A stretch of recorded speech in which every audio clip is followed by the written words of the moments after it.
Welcome, I'm your host, Malcolm Gallagher. From our BizVision studios in the UK, you're watching the BV-TV Leadership Matters channel.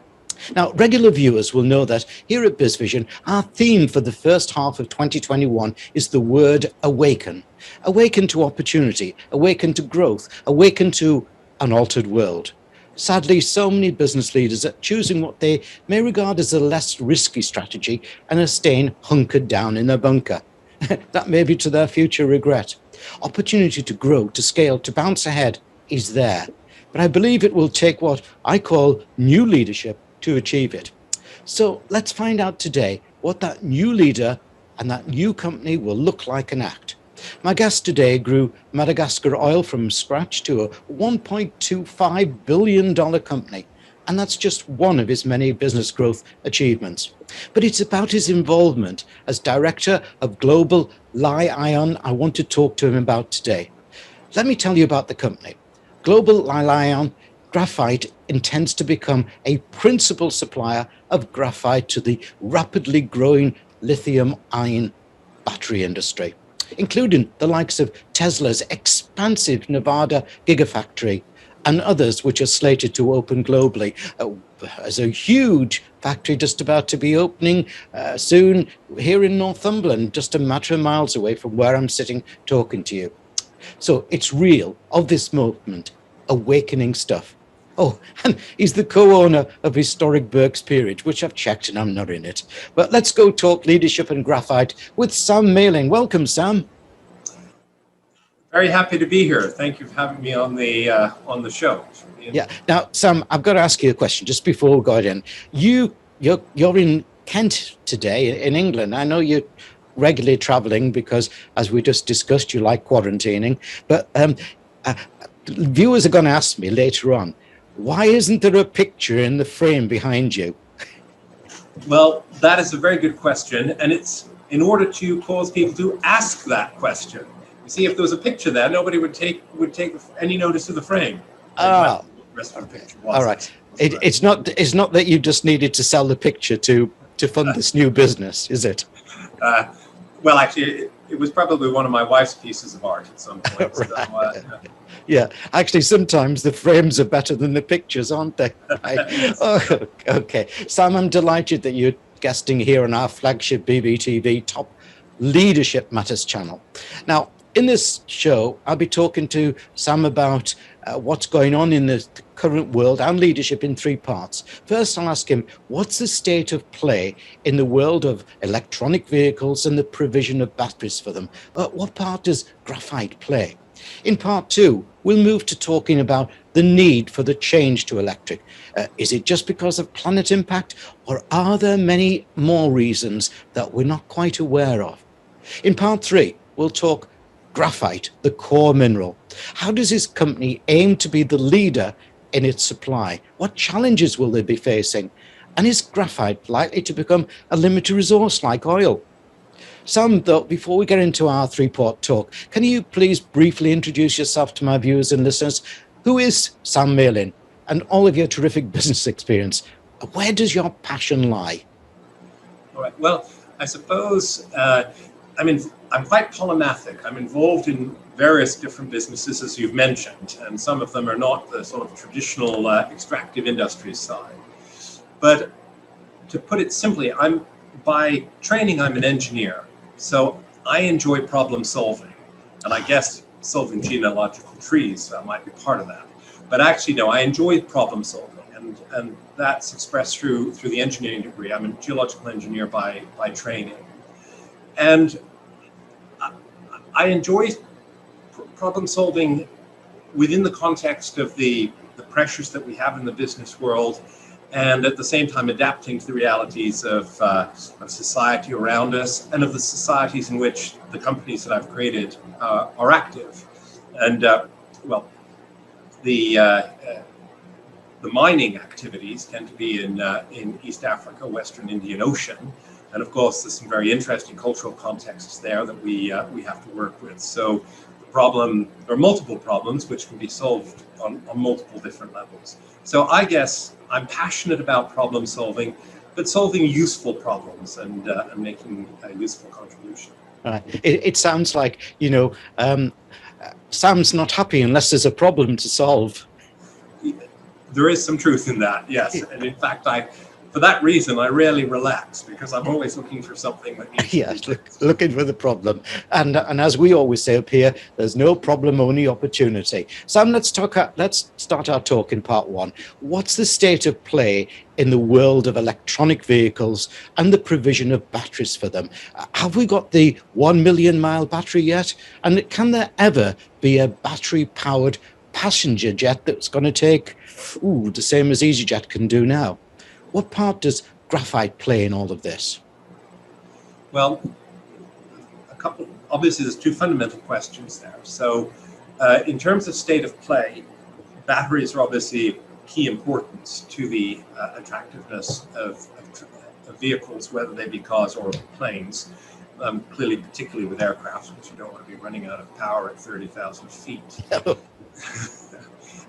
In terms of, do we have a 1 million mile battery? You will hear some talk that we do, but as I can pretty confidently say right now we do not at the moment, but there is progress being made. Tesla's working on a 1 million mile battery, unsurprisingly, and there are reports, perhaps also unsurprisingly, from the world's largest producer of graphite, China, that there's a number of companies there that are making progress.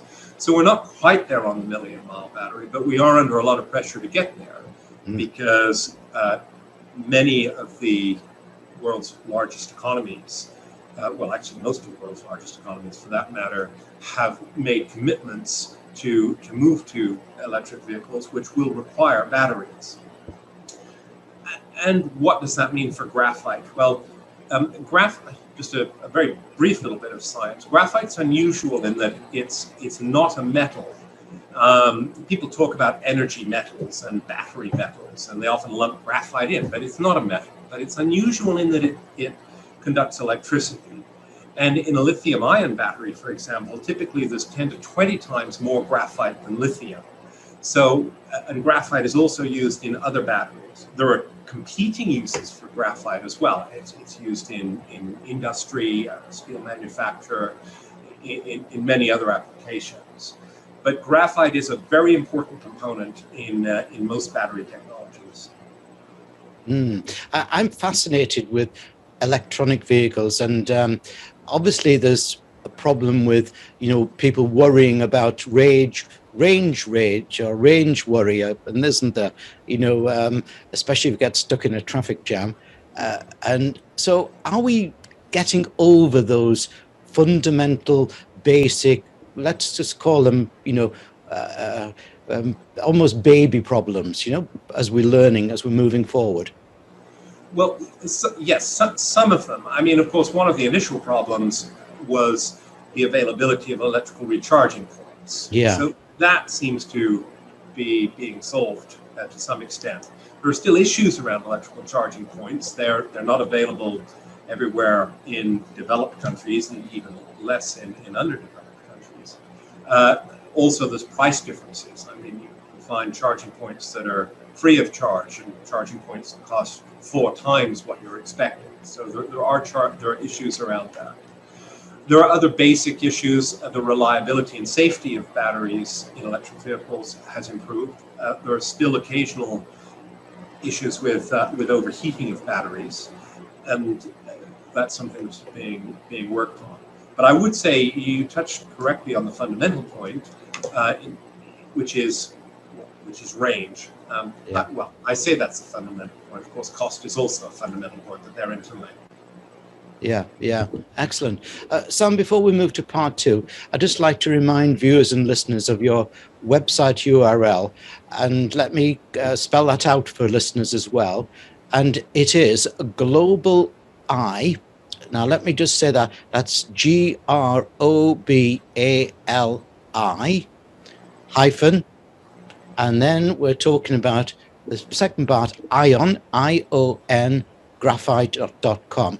globalion.graphite.com. And if you if you've not managed to take that down, don't worry, you can catch it up again because it's on the screen behind me, and you can watch that as many times as you want after we've finished with the interview there, and I'm sure you will do. Now, I want to also encourage you to go to that website, because I did, and download the free corporate presentation of the company that's there. And the reason why I say that, it's not just all about verbal about the company and investment. It's some fascinating facts and figures that are in there about the way that the world is going electric. Particularly, I was absolutely amazed to see India's goal of 2023. I'm sure I've read that right, 2023. Those are stunning figures that we need to be all aware of, and making our own decisions about it all. That so it's a great presentation to give you some really good facts about that at the global Li-Ion-Graphite.com website. Sam, it's time for part 2. We'll move to talking about the need for the change to electric. Now, I said need for the change in electric.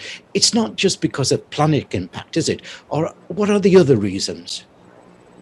Well, of course, the planet impact is an important one, and I will address the other reasons, but the need to move away from fossil fuels is a much publicized driver, and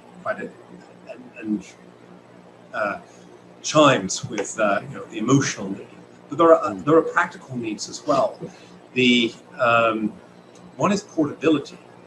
The more that we become reliant on electrically powered items, the more we want them to be portable. I mean, how many times have you been in the garden, well, firstly with a petrol/gasoline mower, and you wished you had electricity, and then you thought, well, actually, maybe I don't want the electric mower because the thing has a cable and I might mow over it or be limited. So that's one example of portability. But there are so many items which can benefit from the right batteries to make them portable. And as batteries improve, the portability of items improves, and the length of time that they can be portable. So I think it's not just about the planet, it's also about convenience. And I would put it this way: if we were in a world where climate change was not an issue, there would still be significant pressure to move to electric-powered items because of portability. And there's an issue there also around the concept of an energy carrier. One of the reasons why we find fossil fuels convenient is because they are very efficient carriers of energy. Unfortunately, they have a lot of CO2 that they indirectly carry as well, at least once they're burned. Batteries are a different kind of energy carrier. And as we can improve the longevity of a battery and the efficiency of a battery and improve the amount of energy that a battery can carry, then it becomes a stronger competitor to fossil fuels and oil and gas. I mean, there are also safety issues as well, in theory anyway, although you can find some YouTube videos that might make you wonder. Batteries should be safer than carrying highly volatile hydrocarbons in your vehicle. Yeah, totally with you. Look, I'm to ask a next question. You walk the corridors of corporates, and we're very much involved here with our conscious business, our conscious leadership, Planet, People and Profits, because I feel personally that that's the way that today's and tomorrow's leader needs to take their business. They need to be thinking of how do we get rid of the fossil fuels? And do you feel that in those corridors that you walk, that those businesses that take that sort of action will be the ones that will be the sustainable, they'll thrive, they will grow faster and better than others in the future? I think ultimately, yes. And I think also, I know one of the themes that you talk about on this show is entrepreneurship. And also those with the entrepreneurial spirit that can see new ways of using battery technologies and electric technologies, ways that we haven't thought of yet, will drive into the future. I mean, I will just put in one my own background being geological engineering, I was exposed to lots of oil and gas. So I'll put in one word for oil and gas. And that is, it is also important to recognize that, at least for the time being, there will be an ongoing role for oil and gas. Yeah. And not just as a source of energy for powering vehicles, but as a feedstock for petrochemicals. I mean, well, actually, my picture frame here isn't made of plastic, so I don't think that counts. But probably half the things that we're wearing and quite a few of the things in your studio there are actually based on hydrocarbons. So there is an ongoing role for hydrocarbons. But as one of my friends who's been in the oil industry for an awfully long time, since the 1950s, said to me once, children and grandchildren probably won't actually forgive us for burning hydrocarbons when they should be used as a building block for petrochemicals and long-term effects. One of my grandchildren, Elizabeth, who's 6, goes to school and comes back and gives me lectures on environmental impacts and everything like that. And it's fascinating, lovely. Please do not get it wrong. It's absolutely lovely. But it's 6 years old. She's giving me a lecture. Shouldn't be doing that, Sam, it's time for part 3. We'll talk graphite, the core mineral. How does your company aim to be the leader in its supply? What leadership challenge, what business challenges are there for you to achieve that? And is graphite likely to become a limited resource like oil? Interesting questions, those. Well, I think first, global Li-Ion Graphite, which we often just shorten to Li-Ion, and if you, as you kindly pointed out, our website is there on your screen. But if you search Li-Ion, you will Li-Ion Graphite, you will find us as well. And global Li-Ion Graphite trades on the Canadian Securities Exchange stock ticker Li-Ion. Global Li-Ion Graphite is looking to develop sources of graphite which meet a number of the differentiators on graphite. So what do I mean by differentiators? Well, firstly, in the world, there's an enormous amount of graphite. Right. But so we're not likely to run out of graphite. But within graphite, there are differentiators. So there's graphite, which in the ground has a higher carbon content than other graphite. There's graphite, which comes in larger flakes than other graphite. There's graphite that is in locations that may be attractive from a security of supply issue. I personally don't believe that China will dry up as a source of graphite, but one never knows what the future holds. So you might, for example, say, well, I don't want to entirely be reliant on China, because what if there were a supply issue out of China? We need to have other sources. So global Li-Ion Graphite is looking at alternative sources that tick some of those boxes. And the main focus at the moment is an area in Madagascar. Now, Madagascar produces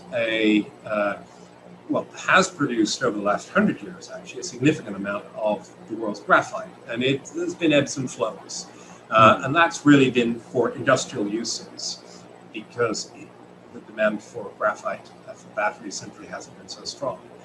But now we sit here, and I should also mention that the demand for graphite in batteries is likely to increase something like 15-fold over the next 10 years. Wow. So there is going to be need for graphite. So what is it about the graphite that Li-Ion has in Madagascar? Well, it is in Madagascar, so that's a new area. Madagascar is a country which, although it sounds a bit exotic, has been a country that for many years has respected commercial contract and has a stable legal regime, so that's important. The graphite has a high carbon content, that's important. And the graphite is a large flake graphite.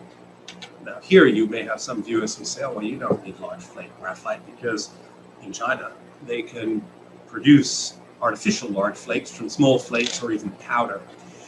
But large flake graphite does have some intrinsic advantages, and that's been shown, for example, in some of the problems with batteries overheating, which have used artificial large flakes.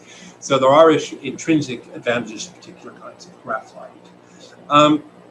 So that's part of the answer, but there's another piece to Global Li-Ion's strategy, which is a differentiator. In order for a market in a commodity to be efficient, there needs to be a liquid market and a transparent market in the commodity. Now, in gold, which is another area that I do look at, the market is very transparent. In oil and gas, it's pretty transparent as well, perhaps with an aberration in 2020 when prices went negative. But that's a different interview. But in graphite, it's not transparent. In lithium, it may be about to become transparent. The London Metals Exchange is working on a lithium contract, but not graphite. So we often, even as Global Li-Ion, wonder about how do we price contracts if we're not sure what the standard price of graphite is. There isn't a standard price. So one of Global Li-Ion's projects is a partnership with another company called Swiss ENX, which is a private company, and that is to tokenize graphite. And this is another sort of new economy buzzword. But basically, it is to produce conceptual tokens. In fact, we've actually produced some real tokens made of graphite, but we wouldn't but they look like coins. Conceptual tokens which are backed by graphite in the ground. And the tokens will have a standard value. So they have a standard, they represent a standard weight of graphite, a standard quality of graphite, and they can be traded on an exchange. So that's a key differentiator of Global Li-Ion. And I think perhaps to answer your question, although there are many companies that have graphite similar to our graphite, some that are more advanced, some that are bigger, many that are smaller, we believe that we have a particular niche which we want to expand far beyond a niche in terms of tokenizing the graphite that we have. Yeah, and I quite like the aspect you're talking about Madagascar, because the pandemic has shown that supply chain problems have been enormous, haven't they? Silicon chips not being available, and that really has a domino effect. So you've chosen Madagascar, which you know well, as, should we say, a safe zone? Well, absolutely. Yeah, absolutely. I mean, I've been active in Madagascar for over 25 years, and so I have a very good understanding of the country and of the issues that we have to deal with. And I mean, you did ask about issues, of course, and I touch on those. I mean, what are the issues? Well, there are issues about not appearing as if we're parachuting into a country like Madagascar and running off with the resources. And to be absolutely blunt. And we don't do that. We work closely with local communities. We make sure that there's knowledge transfer, not only in graphite mining and development, but in every area that we can support, in basic schooling for that matter. So that's part of it. I think some of the aspects of leadership are universal and timeless, and one of them is integrity. And so we make sure that we act with integrity. Empathy is another one. And empathy is linked to communication, but we make sure we understand the environment that we're working in. Madagascar is a very interesting country with a very interesting and particular culture, and we have to be sensitive to that and enjoy being sensitive to that. I like what I'm sensing is your philanthropic approach. You're not going in and stealing, as has happened so much in the past, hasn't it? So I applaud you on that. All around us and across the world, agile and adaptable business leaders and entrepreneurs are seeing and seizing opportunity. As someone said, the future is electric, but to get there, innovation and leadership is truly needed. We've learned today how important graphite is to that electric vision. Thanks, Sam Malin, for a great interview. Thank you, Malcolm, for having me on the show. I've really enjoyed talking with you and talking about graphite and what we're doing.